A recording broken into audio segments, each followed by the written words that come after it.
Salut à toi, j'espère que tu vas bien. Je te fais une petite vidéo sur la location saisonnière aujourd'hui. La location saisonnière, comme tu ne dois surtout pas le faire. Donc tout ce que tu vas voir dans cette vidéo, c'est tout ce que tu ne dois pas faire. Si tu veux être un professionnel, tu veux vraiment gagner de l'argent, si tu veux pouvoir accueillir des gens dans le confort, si tu veux pouvoir te faire un nom, devenir une marque et faire les choses vraiment proprement, ne fais pas tout ce que tu vas voir dans cette vidéo.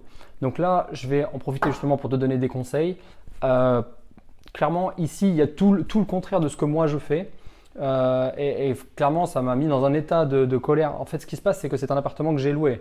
Et justement, je ne vais pas demander de remboursement parce que je voulais vraiment tourner cette vidéo pour vraiment te montrer ce qu'il ne faut pas faire. Donc, si tu vois quelque chose ici dans cet appartement qui représente un des points qui est dans un de tes appartements, quelque chose que tu fais ou quelque chose que tu ne sais pas et tu te posais la question, eh bien voilà, tu vas avoir la réponse. Ne fais pas ce que tu vas voir dans cet appartement. C'est pas bien du tout. Avant de commencer cette vidéo, tu peux t'abonner à la chaîne et comme ça tu recevras les autres vidéos directement. Tu auras une petite notification. Tu auras une petite notification aussi si tu cliques sur la cloche à côté du bouton s'abonner. Donc pour remettre les choses dans son contexte, je suis aujourd'hui à Bordeaux. Je suis à Bordeaux pour 2 nuits, donc 2 nuits et 3 jours. Ça s'est fait un petit peu au dernier moment, mon organisation n'a pas été très bonne et du coup, généralement sur les petites périodes de 2 à 5 jours, je prends un hôtel. Le fait est que je me suis pas organisé correctement et j'ai dû prendre un appartement puisque les hôtels étaient partis dans des prix complètement astronomiques là sur Bordeaux avec les vacances, ce qui est normal. Du coup, je me suis rabattu sur un Airbnb, mais on reste quand même sur des prix, je pense, assez élevés pour du Airbnb. Enfin, en tout cas par rapport à Bordeaux. Je vais pas donner de nom, je vais pas donner le nom de l'établissement, je vais pas dire le nom de la personne, même si je pense qu'il le mérite réellement. Parce que là, quand on fait de la location saisonnière, on parle vraiment du confort des gens. Là, on parle de donner un service. Voilà, c'est pas.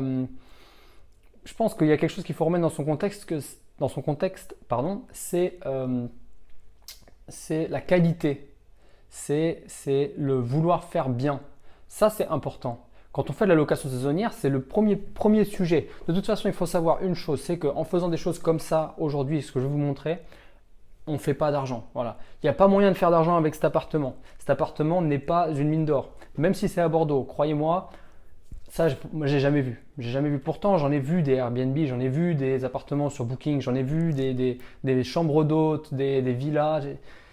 Ça, c'est voilà. Donc, encore une fois, je me suis pris un petit peu au dernier moment, donc j'avais que le choix de ce qu'il y avait sur le marché. J'ai quand même pris un tarif un petit peu plus que la moyenne, histoire d'être sûr qu'on ait tout le confort. On est arrivé, on a pris les clés, la personne est partie, il a fait un check-in en mode Speedy Gonzales, il est parti en 2-2. Ce que je comprends, parce que là, franchement, il n'y a aucune qualité dans son bien. Et je vais te montrer tout ça, c'est quand même assez incroyable. Faut savoir qu'on était là que pour 2 nuits, mais même pour 2 nuits, il est important d'offrir du confort à vos clients, à vos invités. Ce sont comme des invités qui viennent chez vous.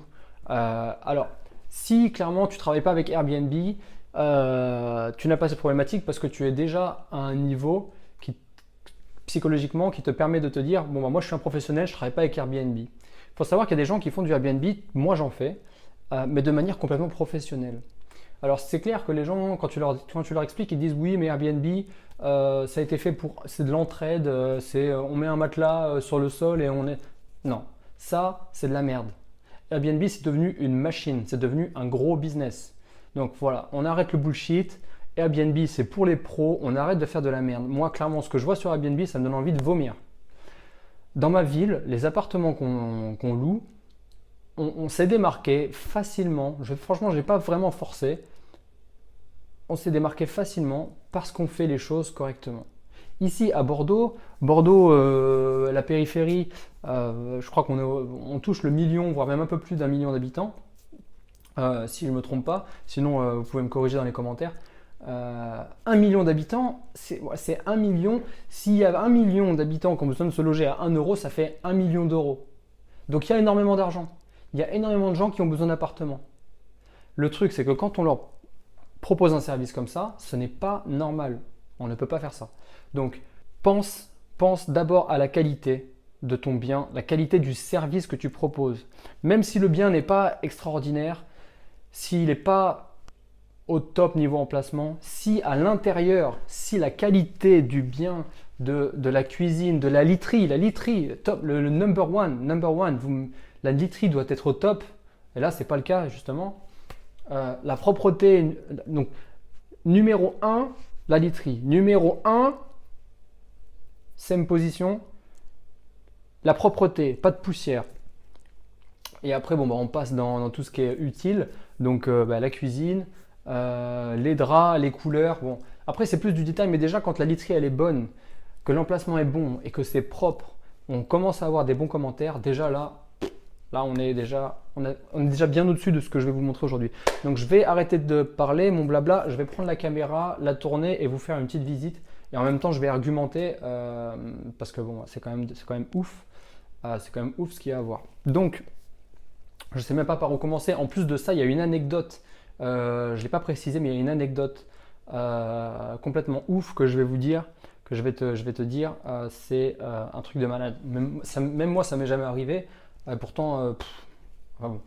Allez, c'est parti, on commence. Donc, on va commencer par le commencement. L'entrée.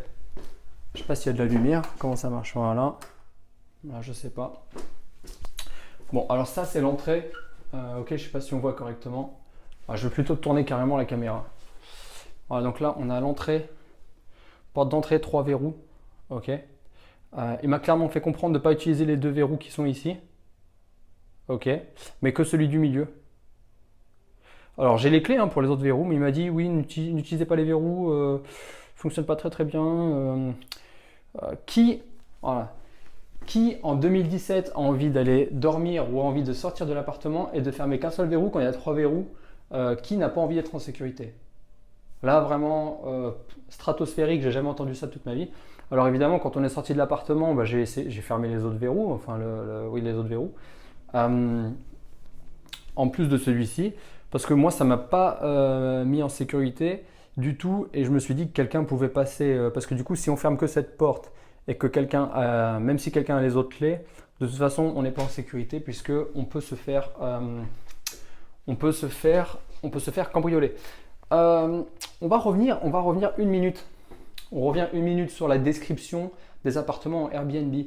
Si tu fais du Airbnb ou même si tu fais pas du Airbnb, peu importe, le nom de l'appartement est important et la description est très importante. Le titre, généralement, c'est le nom que tu donnes à l'appartement. Alors ici, le titre, c'était appartement scandinave, je crois, un truc comme ça, genre un truc un peu des pays nordiques. Donc scandinave. Alors attends, on revient là-dessus. Voilà. Donc ça, c'est du scandinave. Donc là, la planche méga classique, ça c'est scandinave. En Scandinavie, ils ont tous cette planche et ils ont tous aussi le skateboard là sur le mur à l'entrée, évidemment. Très pays du Nord, Scandinavie. Donc voilà. Notamment le fameux Bouddha de Scandinavie. Donc voilà, grosse dédicace à Bouddha. Si Bouddha entendait ça, il serait vraiment pas content. Donc là, ça donne sur une cour, mais bon, peu importe, à la rigueur, ça on s'en fout. En fait, tout ça pour dire que l'appartement ne reflète pas du tout, mais alors pas du tout sa description. Là, clairement, on n'a rien touché. On n'a rien touché à l'appartement parce qu'on on a été prendre une chambre d'hôtel. Donc voilà, l'appartement est comme ça. Donc la fameuse déco scandinave. Voilà, bon, encore une fois, c'est pas le plus important. Alors voilà, donc on est arrivé, les toilettes étaient ouvertes avec du papier dans les toilettes. Voilà, tout se passe bien, il n'y a aucun problème. Même les toilettes ne sont pas utilisables. On n'a jamais vu ça. Alors, la description c'est important, le titre c'est important, la propreté c'est important, la présentation. Mais à quel moment on a vu qu'on faisait rentrer des gens chez soi, quand tu as des amis chez toi qui arrivent, tu leur proposes de venir boire un verre, ils viennent chez toi.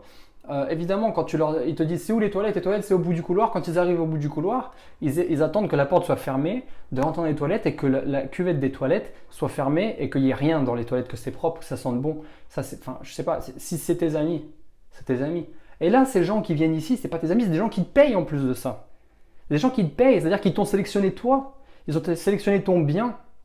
Comment tu peux leur faire ça? Enfin, C'est l'alu. Enfin bon. Donc voilà, donc on n'a rien touché, c'était comme ça.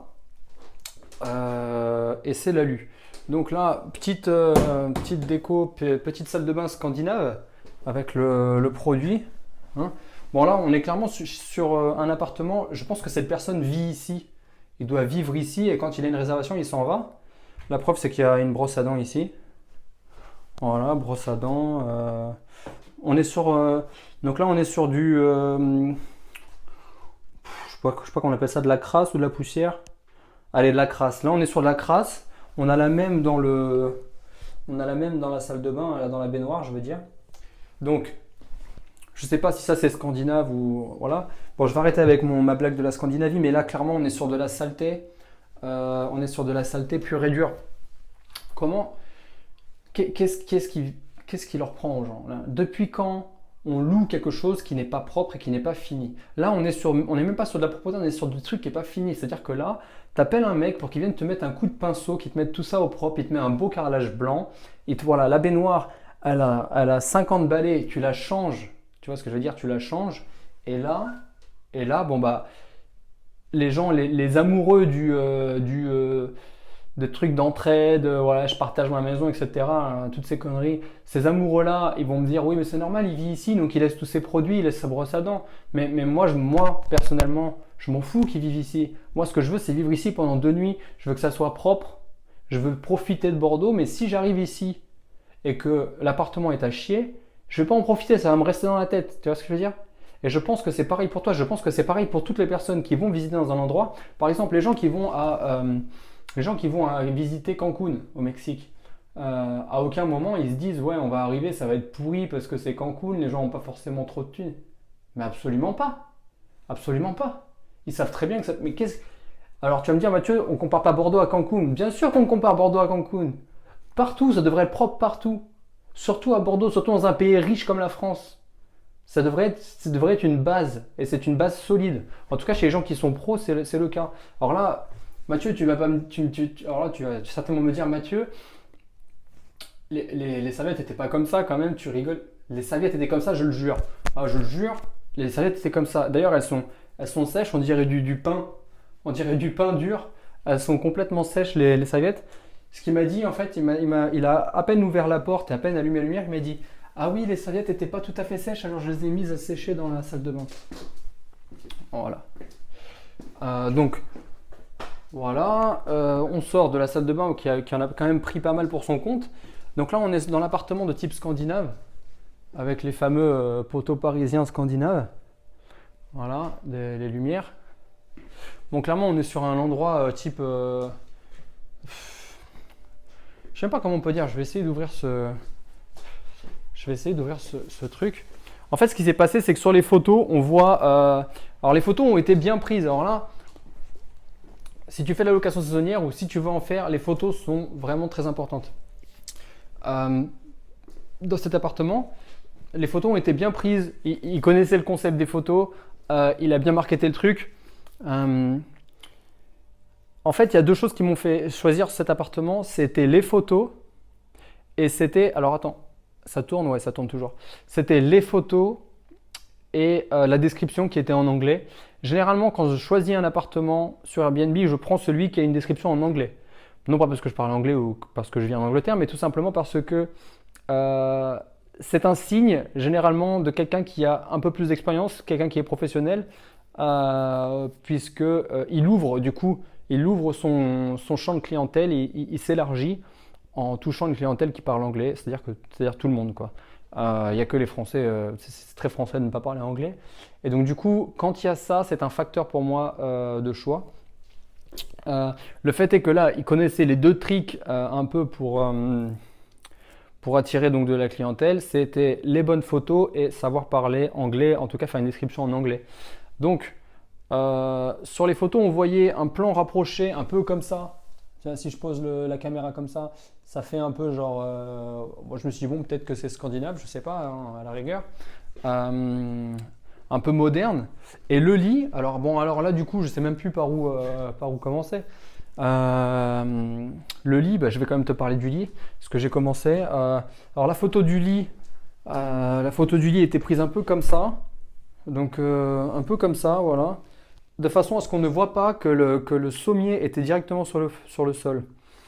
Alors bon, moi c'est de l'hallucination, c'est de l'hallucination pour moi. Donc là, sommier sur le sol, d'accord.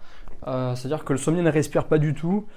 Ça, en termes d'hygiène, de champignons, parce que les gens, il faut savoir que la chambre, c'est un endroit qui reste quand même fermé pas mal. Il n'y a pas beaucoup d'air qui passe. Enfin, voilà, on fait pas ça. Le sommier, déjà, il faut qu'il soit propre. You know, this is, excuse me, a damn fine cup of coffee.